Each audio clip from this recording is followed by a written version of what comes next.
Hello everyone. In the previous video we have completed our chapter atom of this unit and in this video we will start our next chapter that is nuclei.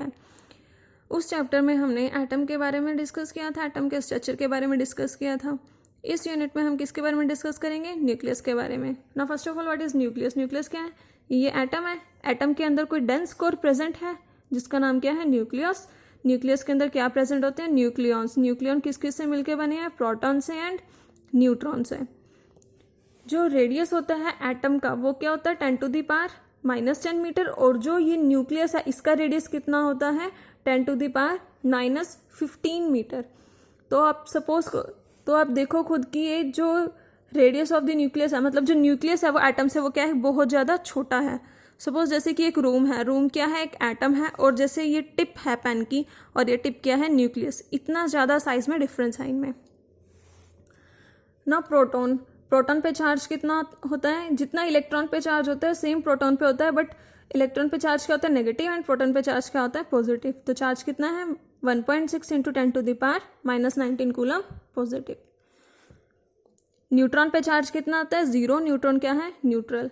मास जो है proton और neutron का बहुत small variation है इनमें. Proton का मास कितना है? 1.6726 × 10⁻⁻27 kg and the mass of neutron is 1.6749 × 10⁻⁻27 kg. Nearly same है, बस डेसिमल्स में थोड़ा सा डिफरेंस है. जो न्यूट्रॉन का मास है वो थोड़ा हैवी है as compare to the proton और नियरली ये किसके इक्वली है? 1 एटॉमिक मास यूनिट के. Now next is atomic number. Atomic number क्या होता है? आपने प्रीवियस क्लासेस में भी पढ़ा था, 9th में भी पढ़ा था, केमिस्ट्री में पढ़ा था आपने. एटॉमिक नंबर क्या होता है? एटॉमिक नंबर क्या बोलते थे आप? नंबर ऑफ इलेक्ट्रॉन्स या नंबर ऑफ प्रोटॉन्स. बट जो इलेक्ट्रॉन्स है वो डेफिनेशन सही नहीं है. आप यही डेफिनेशन करेंगे, number of protons in a nucleus. Electrons हम कब कहेंगे? जब एटम कैसा होगा? न्यूट्रल एटम होगा. जैसे सपोज Na पॉजिटिव. अब ये पॉजिटिव चार्ज लग गया. पॉजिटिव मतलब रिमूवल हो रही है इसमें से इलेक्ट्रॉन की, तो इसमें तो इलेक्ट्रॉन कम हो गए ना. बट एटॉमिक नंबर तो इसका 11 सेम ही रहेगा. बट इसमें क्या है? नंबर ऑफ प्रोटॉन्स क्या है? सेम है, 11 है. तो इसलिए हम क्या डेफिनेशन बोलेंगे? Number of protons in a nucleus या फिर number of electrons in a neutral atom जिसपे कोई भी चार्ज नहीं होगा, जैसे Na. Now next is mass number.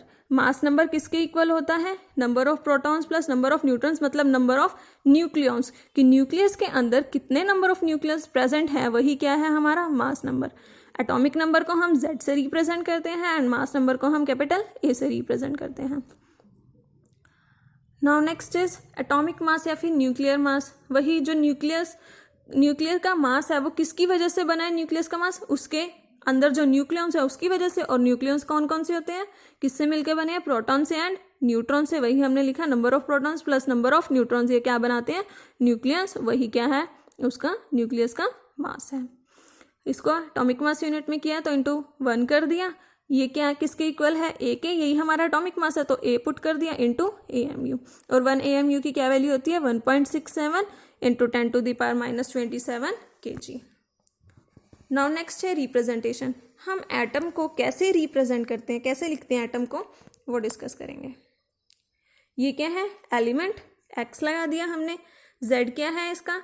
Atomic number and A is the mass number. तो नंबर ऑफ न्यूट्रॉन्स कैसे निकलते हैं?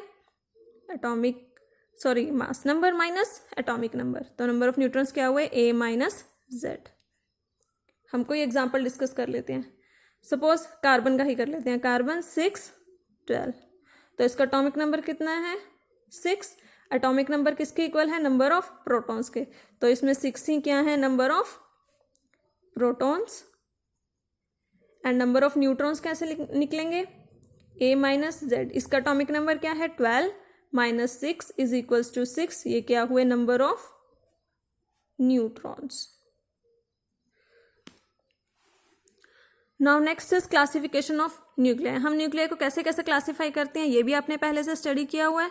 Isotopes, isobars and isotones. Now first is what are isotopes. Isotopes क्या होते हैं? जिनका सेम एटॉमिक नंबर होता है बट मास नंबर क्या होता है? डिफरेंट. जैसे कि कार्बन. कार्बन का क्या है यहाँ पे? ये आइसोटॉप्स है कार्बन के, 5 आइसोटॉप्स. इनमें से क्या है इनका atomic number? Same, but mass number सबका क्या है? Different. Now next is fractional atomic mass. अब फ्रैक्शनल एटॉमिक मास क्या है? अब जैसे हम देखते हैं क्लोरीन है, क्लोरीन का हम मास क्या लिखते हैं 35.5। अब ये मास कैसा आ रहा है? डेसिमल्स में आ रहा है। तो ये मास ऐसा क्यों आता है, हम उसके बारे में डिस्कस करेंगे। वो ऐसा क्यों आता है? उसके आइसोटॉप्स की वजह से। डिफरेंट आइसोटॉप्स होते हैं, हम क्या करते हैं उन सबका एवरेज मास कैलकुलेट कर लेते हैं, जिसकी वजह से हमारा मास क्या आता है? डेसिमल्स में आता है, फ्रैक्शंस में आता है। एवरेज एटॉमिक मास का फॉर्मूला क्या है? A1N1 plus A2N2 over N1 plus N2। A1 A2 क्या है? Atomic mass of the first isotope, atomic mass of the second isotope. And N1 N2 क्या है? रेशो है, जैसे कि वो एनवायरमेंट में कितनी रेशो में प्रेजेंट होता है, उसकी रेशो। हम इसका एक एग्जाम्पल डिस्कस कर लेते हैं।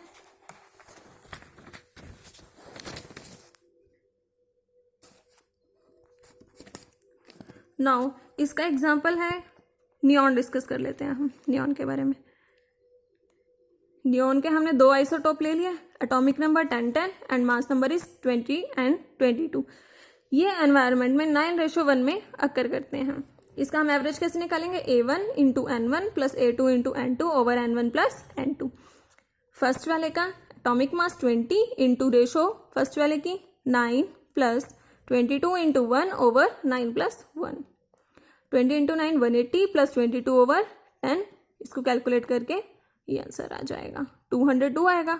10 को काट के हमने एक डेसिमल लगा लिया। तो ये क्या हो गया? नियॉन का एवरेज एटॉमिक मास। सेम ही हम क्लोरीन का भी कैलकुलेट कर सकते हैं। Now next are the isobars. Isotopes क्या थे? जिनका सेम एटॉमिक नंबर था बट डिफरेंट क्या था? Mass number. इसमें अपोजिट होगा। आइसोबार में क्या है? Atomic numbers are different but same क्या है? Mass number. इनमें क्या थे? एलिमेंट्स सेम थे बट इसमें एलिमेंट्स क्या होंगे? एलिमेंट्स भी डिफर होंगे। जैसे इसमें कैल्शियम और आर्गन लिया, इसमें क्या लिया था? नियॉन और नियॉन लिया था। अब इसमें क्या है? Atomic numbers are same but mass numbers are atomic numbers are different but mass numbers are same. Mass number क्या है दोनों के? 40 एंड एटॉमिक नंबर डिफरेंट है। ये क्या है? Calcium and this one is the argon whose atomic number is 18। Next example ले लिया हमने कार्बन एंड नाइट्रोजन का। कार्बन का atomic number 6 and mass number is 14। Nitrogen का atomic number 7 and mass number is 14। दोनों के मास नंबर्स क्या है? सेम है। तो ये क्या है? Isobar. Now next are the isotones. अब आइसोटोन्स क्या होते हैं? जिनके पास सेम नंबर ऑफ क्या हो? न्यूट्रॉन्स प्रेजेंट हो। इनमें भी जो एलिमेंट्स होते हैं वो कैसे होते हैं? डिफरेंट एलिमेंट्स होते हैं, जैसे हाइड्रोजन और हीलियम, लिथियम और बेरिलियम। अगर हम इसके नंबर ऑफ न्यूट्रॉन्स निकालें, नंबर ऑफ न्यूट्रॉन्स कैसे निकलते हैं? Mass number minus atomic number. तो 3 - 1 कितने आए इसमें? 2। 4 - 2 कितने हैं? 2। तो दोनों के नंबर ऑफ न्यूट्रॉन्स क्या है? 2। तो मतलब ये क्या है? Isotones. Next is lithium and beryllium. अब इसमें अगर हम नंबर ऑफ आइसोटोन्स निकालें, नंबर ऑफ न्यूट्रॉन्स निकालें, तो कैसे निकलेंगे? 7 - 3 4, 8 - 4 4। तो दोनों के न्यूट्रॉन्स क्या है? सेम। तो ये दोनों क्या है? Isotones. So isotopes, isobars and isotones clear. Isotopes क्या थे? जिनका क्या था? Atomic number same but mass number different. Isobar क्या थे? जिनका atomic number different and mass number is same. And isotones क्या थे? जिनके नंबर ऑफ न्यूट्रॉन्स क्या हो? सेम हो। Now next one is the nuclear size. Nuclear की शेप क्या है? न्यूक्लियस की शेप क्या है? Spherical shape. अब न्यूक्लियर का साइज किस पर डिपेंड करता है? वॉल्यूम ऑफ द न्यूक्लियस किसके डायरेक्टली प्रोपोर्शनल होता है? नंबर ऑफ न्यूक्लियॉन्स के। वही बात है कि जितने ज्यादा नंबर ऑफ न्यूक्लियॉन्स होंगे, जितने ज्यादा नंबर ऑफ प्रोटॉन्स या न्यूट्रॉन्स प्रेजेंट होंगे, उतना ज्यादा न्यूक्लियस का वॉल्यूम क्या होता रहेगा? इंक्रीज होता रहेगा। तो मतलब वॉल्यूम किस पे डिपेंड कर रहा है? नंबर ऑफ न्यूक्लियॉन्स पे। अब जो न्यूक्लियस है उसकी शेप कैसी है? स्फेरिकल। स्फीयर का volume 4/3 πr³ is directly proportional to number of nucleus. Number of nucleus क्या है? Number of protons plus neutrons. उसको हमने दोनों क्या मिलकर बनाते हैं? Mass number. तो हमने एटॉमिक मास नंबर A से रिप्रेजेंट कर दिया। अब यहाँ 4/3 π तो क्या है? कांस्टेंट। यहाँ पे डायरेक्टली प्रोपोर्शनल का साइन लगा तो ये भी क्या हो गया? कांस्टेंट। तो इसलिए हम क्या लिख सकते हैं? r³ is directly proportional to A। अब हम क्या कर देते हैं? 1/3 बोथ साइड। यहाँ पे 1/3 करेंगे, 3 से 3 कैंसिल। यहाँ क्या हो गया? 1/3। अब डायरेक्टली प्रोपोर्शनल को हटा के हम क्या लगाते हैं? कोई कांस्टेंट। हमने कांस्टेंट क्या लगाया है? r0। तो r क्या आ गया? r is equals to r0 a⁴ 1/3। जहाँ पे r क्या है? Radius of the nucleus. r0 is the constant and A is the mass number. जो आर नॉट है, इस कांस्टेंट की वैल्यू क्या होती है 1.2 into 10⁻⁻15 metre. Now next one is the nuclear density. अब डेंसिटी का फॉर्मूला क्या होता है, मास ओवर वॉल्यूम, वही हमने फॉर्मूला अप्लाई कर दिया, मास ओवर वॉल्यूम। मास को क्या लिखा ma ओवर वॉल्यूम क्या है 4/3 πr³। आर की वैल्यू क्या है, हमने अभी डिस्कस किया था r0 a⁻1/3, वही वैल्यू हमने यहाँ पे पुट कर दी, r0 a⁻1/3 का होल क्यूब।